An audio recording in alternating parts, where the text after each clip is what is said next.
नमस्कार. चला, आज आपण बौद्ध धर्मग्रंथांमधील एका प्रसिद्ध जातक कथेत शिरूया. ही एक अशी गोष्ट आहे जी प्रेम, विश्वासघात आणि त्यावर मिळालेल्या एका अत्यंत अनपेक्षित सल्ल्याबद्दल बोलते. बघूया तर या प्राचीन कथेच्या पानांमध्ये नेमकं काय दडलंय. आता एक विचार करा, जर आज कोणी आपल्या जोडीदाराच्या विश्वासघातामुळे दुःखी असेल, तर त्याला काय सल्ला मिळेल? पण विचार करा, प्राचीन काळी काय सल्ला दिला जात असेल? तो सल्ला आजच्या सल्ल्यांपेक्षा खूपच वेगळा असू शकतो. ही कथा आपल्याला अशाच एका विचित्र आणि विचार करायला लावणाऱ्या सल्ल्याबद्दल सांगते. तर या कथेची सुरुवात होते वर्तमानात. बुद्धांचा एक अनुयायी, एक सर्वसामान्य माणूस, एका मोठ्या वैयक्तिक संकटात सापडलाय. आणि त्याची हीच समस्या आपल्याला थेट भूतकाळात दडलेल्या एका जुन्या कथेकडे घेऊन जाणार आहे. घडतं असं की या उपासकाला समजतं की त्याची पत्नी त्याच्याशी प्रामाणिक नाहीये. हे सत्य कळल्यावर तो इतका दुःखी आणि अस्वस्थ होतो की तो बुद्धांच्या दर्शनासाठी विहारात येणंच बंद करून टाकतो. 1-2 दिवस नाही, तर चक्क 7 ते 8 दिवस तो विहाराकडे फिरकत सुद्धा नाही. यावरूनच आपण कल्पना करू शकतो की त्याच्या मनावर किती खोलवर आघात झाला असेल. त्याचं दुःख खरंच खूप मोठं होतं. अखेर जेव्हा तो बुद्धांपर्यंत पोहोचतो, तेव्हा बुद्ध त्याला एक अशी गोष्ट सांगतात जी ऐकून त्याला धक्काच बसतो. ते म्हणतात की ही समस्या काही नवीन नाहीये. उलट मागच्या जन्मातच यावरचा उपाय त्याला सांगितला गेला होता, पण या जन्ममृत्यूच्या चक्रात त्याला त्याचा विसर पडलाय. आणि इथूनच कथेला एक गूढ वळण मिळतं. आणि मग बुद्ध त्या उपासकाला त्याच्याच भूतकाळातली एक गोष्ट सांगतात. ही गोष्ट तेव्हाची आहे जेव्हा बुद्ध स्वतः बोधिसत्व म्हणून बनारसमध्ये एका गुरूच्या रूपात होते. ही आहे कथेच्या आतली कथा. आता हे नातं समजून घेणं खूप महत्वाचं आहे.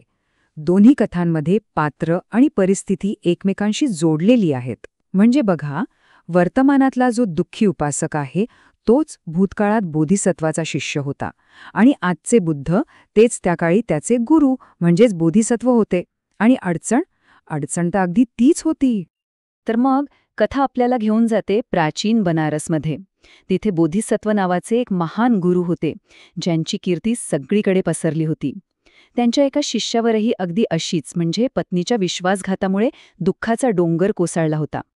जेव्हा त्या शिष्यानं आपलं दुःख गुरुसमोर मांडलं, तेव्हा बोधिसत्वानं त्याला एक असा उपदेश दिला जो ऐकायला आणि स्वीकारायला, खरं सांगायचं तर, खूपच कठीण होता. हा या संपूर्ण कथेचा केंद्रबिंदू आहे. बोधिसत्व आपल्या शिकवणीची सुरुवातच एका अशा वाक्याने करतात, जे ऐकून कुणालाही धक्का बसेल. ते म्हणतात की स्त्रिया ही काही खाजगी मालमत्ता नाही, त्या सर्वांसाठी समान आहेत. हे विधान पुढच्या शिकवणीची पार्श्वभूमी तयार करतं. आणि मग बोधिसत्व हा प्रसिद्ध श्लोक म्हणून दाखवतात. यातून त्या काळातील एक सामाजिक दृष्टिकोन दिसतो, जिथे स्त्रियांच्या स्वभावाला उपजतच चंचल मानलं जायचं. आणि या शिकवणीचा अर्थ असा होता की ज्ञानी पुरुषांनी या नैसर्गिक चंचलतेवर राग धरू नये. बरं, मग ह्या अशा विचित्र वाटणाऱ्या शिकवणीचा नेमका परिणाम काय झाला? चला बघूया की भूतकाळात आणि वर्तमानात या उपदेशाने काय बदल घडवून आणले. भूतकाळात असं झालं की गुरुची ही शिकवण ऐकून त्या शिष्याच्या मनात जो राग होता तो पूर्णपणे शांत झाला. तो आपल्या पत्नीच्या वागण्याबद्दल उदासीन झाला. आणि दुसरीकडे त्याच्या पत्नीला जेव्हा हे कळलं की आपल्या कृत्याची माहिती थेट पतीच्या गुरूपर्यंत पोचलीय, तेव्हा तिने आपलं गैरवर्तन सोडून दिलं. आणि कमाल म्हणजे वर्तमानातही इतिहासाचीच पुनरावृत्ती होते.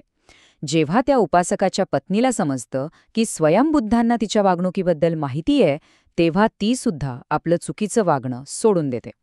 म्हणजे दोन्ही कथांचा शेवट अगदी सारखाच होतो. बुद्धांची ही संपूर्ण कथा आणि शिकवण ऐकल्यावर त्या उपासकाला केवळ मनःशांतीच मिळाली नाही, तर त्याला श्रोतापत्ती फळ प्राप्त झालं. आता याचा सोपा अर्थ काय? तर त्याला सत्याची पहिली झलक मिळाली. तो ज्ञानाच्या प्रवाहात सामील झाला, म्हणजेच मोक्षाच्या मार्गावरचं पहिलं पाऊल त्याने टाकलं. कथेच्या शेवटी बुद्ध ह्या दोन्ही कथांची मोठ बांधतात आणि भूतकाळातील त्या पात्रांची खरी ओळख आजच्या काळात उघड करतात. हा ह्या जातक कथेचा खूपच आकर्षक समारोप आहे. तर आता चित्र अगदी स्पष्ट आहे. त्या जन्मातला शिष्य आणि त्याची पत्नी, म्हणजेच या जन्मातले तो दुःखी उपासक आणि त्याची पत्नी होते. आणि ज्या ब्राह्मण गुरुने म्हणजे बोधिसत्वाने त्याला तो कठोर उपदेश दिला होता, ते स्वतः बुद्ध होते. अशा प्रकारे हे कथाचक्र पूर्ण होतं. ही कथा ऐकल्यावर एक प्रश्न नक्कीच मनात येतो. अशा प्राचीन कथांमधील शिकवण आजच्या काळात कशी पाहावी? या कथांमधली मूल्य आणि आजची आपली मूल्य यात खूप मोठी तफावत आहे. या कथा आपल्याला केवळ इतिहासच सांगत नाहीत, तर आपल्या सध्याच्या विचारांवर आणि मूल्यांवर परत एकदा विचार करायला भाग पाडतात.